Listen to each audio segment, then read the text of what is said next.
This is about the Charlie Kirk investigation. What I'm launching today are the laws to force disclosure of the case files of the Charlie Kirk investigation. There's a lot of classified information about this investigation that these laws will force open.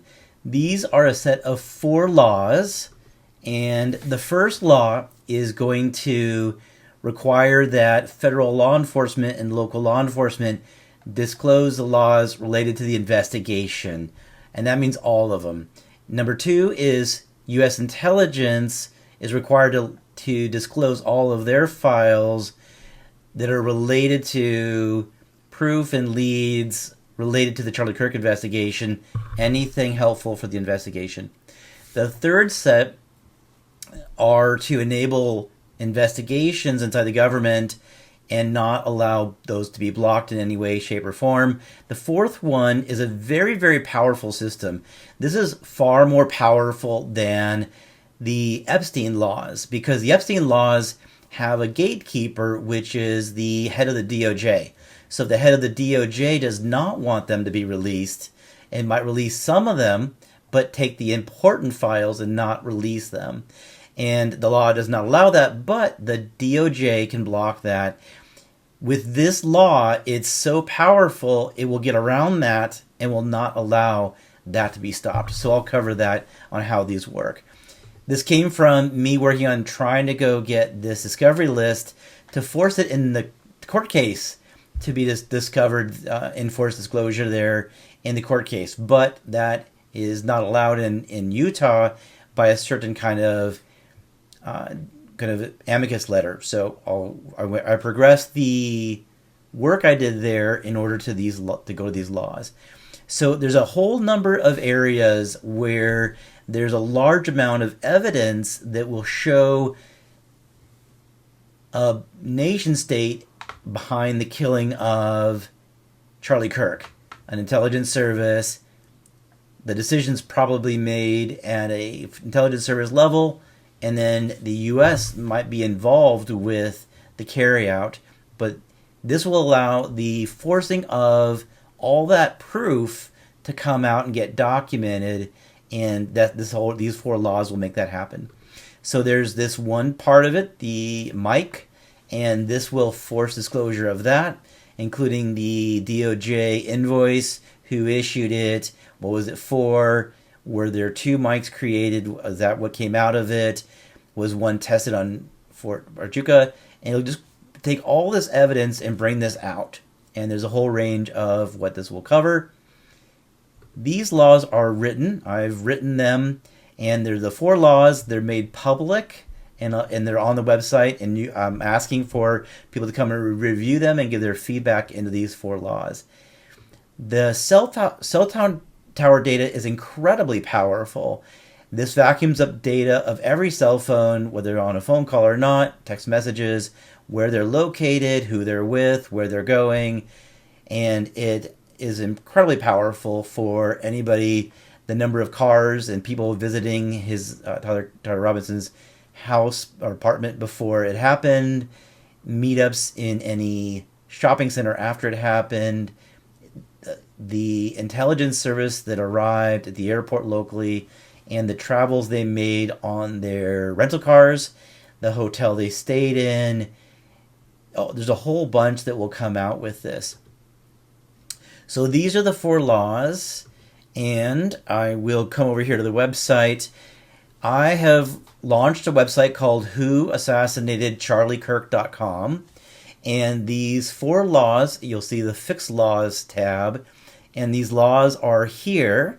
You can scroll down, and they will have those 4 laws. The button goes to each law, and you're then able to go open up the law and read the law.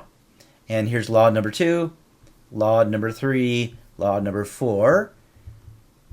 The laws open up, and what this does is it requires, let's say it's the FBI and federal law enforcement, and that disclosure, it forces the disclosure of that information.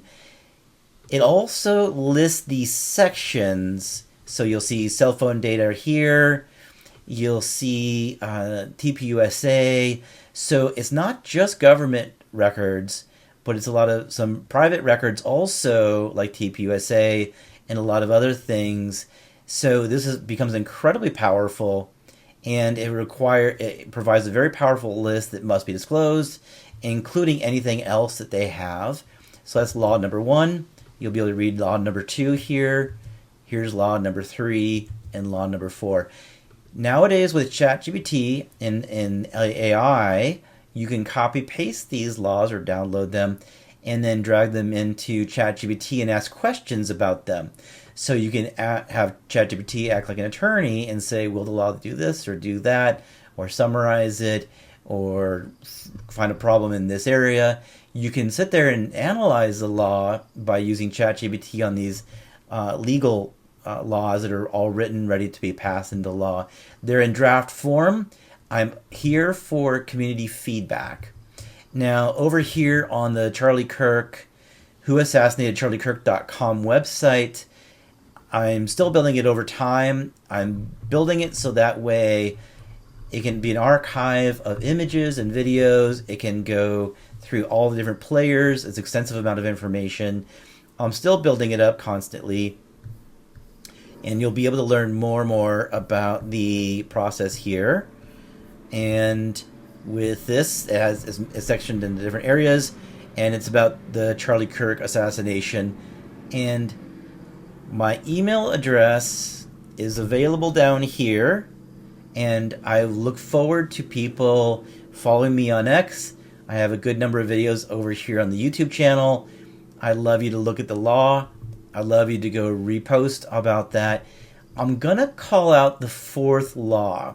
This becomes the one that's incredibly powerful. It actually lists a list of people, and I remove myself from this list.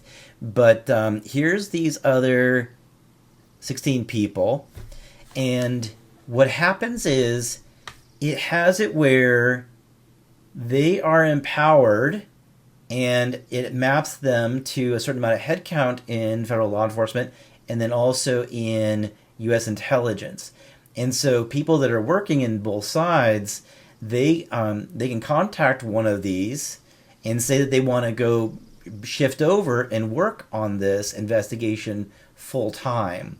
And these right here are a great set of trusted people that are seeking the truth for Charlie Kirk. This has been proposed. We'll ask if these people want to choose to be included in the law. Right now they're in the law, and we'll remove them if they don't want to be. But the way this works is 12 p.m. This becomes a team for them, and when they can go talk to people that are interested in joining, they can go find out which ones they trust or don't and only bring in the ones that they trust. This allows them, and Joe Kent is one of them, but to find the Joe Kent types where they are there to go find the truth.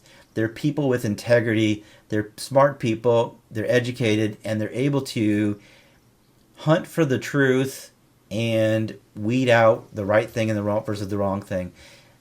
And so when we have people that choose to join the investigation, and on each one of these can have a team, and these choose to accept them into their team, then they can get access to continue an investigation and use intelligence resources to carry out that investigation in order to make more progress than just the files that we have existing today. That makes this 4th law even far more powerful than the Epstein file laws, and it allows them to fully investigate and out the truth. And so it allows the people on the government side to work in SCIFs and access to classified information.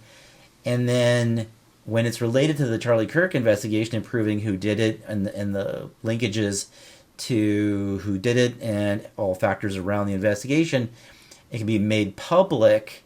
And that way we can get access to the truth.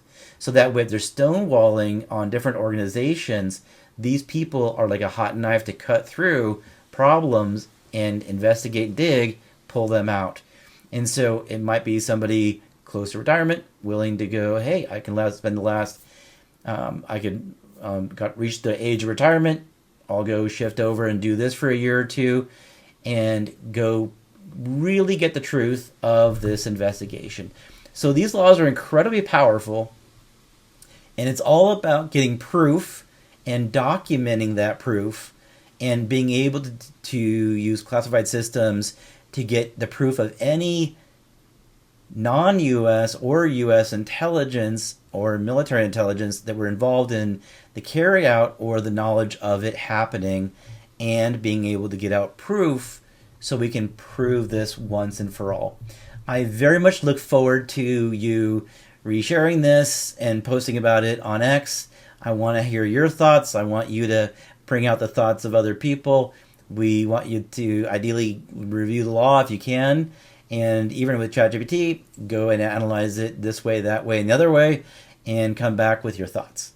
Thank you very much. I look forward to hearing from you.